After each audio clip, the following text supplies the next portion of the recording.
ជួបគ្នាសាជាថ្មីម្ដងទៀតហើយនាងខ្ញុំឆេងហៀងថ្ងៃនេះនាងខ្ញុំមកឆ្លើយតបនៅ comment មួយដែលបងអូនស្រីម្នាក់គាត់បានសួរថាតើការចូលសម្ភាសនឹងគឺសម្ភាសជាភាសាខ្មែរឬភាសាចិនតើសម្ភាសទៅលើអ្វីទៅ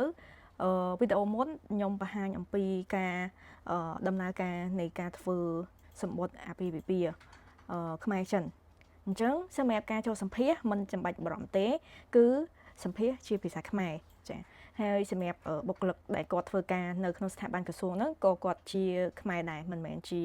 ជនបរទេសទេចា៎អញ្ចឹងអត់ចាំបាច់បារម្ភចំណុចកន្លែងហ្នឹងទេអ្វីដែលត្រូវបារម្ភនោះគឺការណាត់ថ្ងៃចូលសម្ភាសនៅពេលដែលខាងស្ថាប័នក្រសួងគាត់ក៏ហៅ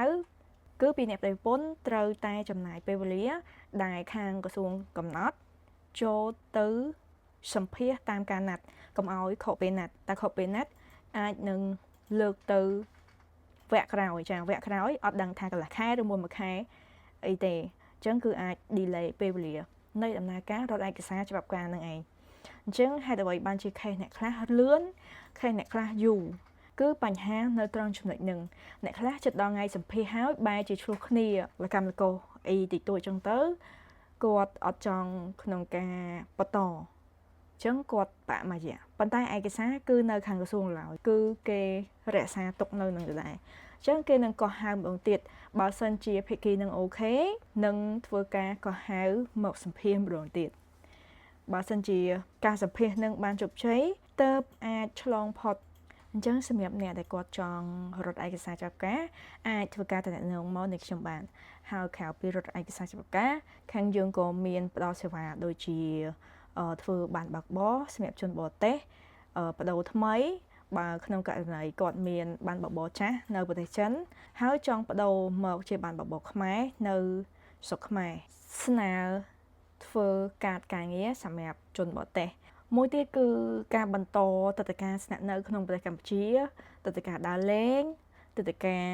ការងារគឺខាងខ្ញុំមានទទួលធ្វើផងដែរហើយខាងយើងក៏មានទទួលនៅសេវាចុះបញ្ជីក្រុមហ៊ុនលក្ខណៈខ្នាតតូចខ្នាតមធ្យមនិងខ្នាតធំផងដែរហើយនឹងសេវាបដូរលិខិតឆ្លងដែនថ្មីសម្រាប់ជនជាតិចិនដែលគាត់មានលិខិតឆ្លងដែនចាស់ហើយផុតសុពលភាពចង់បន្តថ្មីខាងនាងខ្ញុំក៏មានទទួលធ្វើដែរនិងមួយទៀតគឺសេវា VIP ទៅទទួលភ្ញៀវនៅបលៀនហើយក៏មានសេវា VIP ជូនភ្ញៀវទៅបលៀនផងដែរចុងក្រោយមួយទៀតគឺមានថ្នាក់បង្រៀនភាសាចិនផងដែរយើងមានទាំងគ្រូចិននិងគ្រូខ្មែរសម្រាប់អ្នកដែលគាត់ចង់ចាប់អារម្មណ៍ចង់ចូលឈ្មោះចូលរៀនសម្រាប់អ្នកដែលគាត់ចង់ពង្រឹងភាសាចិនបន្ថែមក៏អាចតំណែងមកនេះខ្ញុំបានដែរហើយអញ្ចឹងសម្រាប់វីដេអូនេះគឺនាងខ្ញុំសូមបញ្ចប់ត្រឹមប៉ុណ្នេះយើងនឹងជួបគ្នានៅវីដេអូបន្តទៀតអូខេបាយបាយ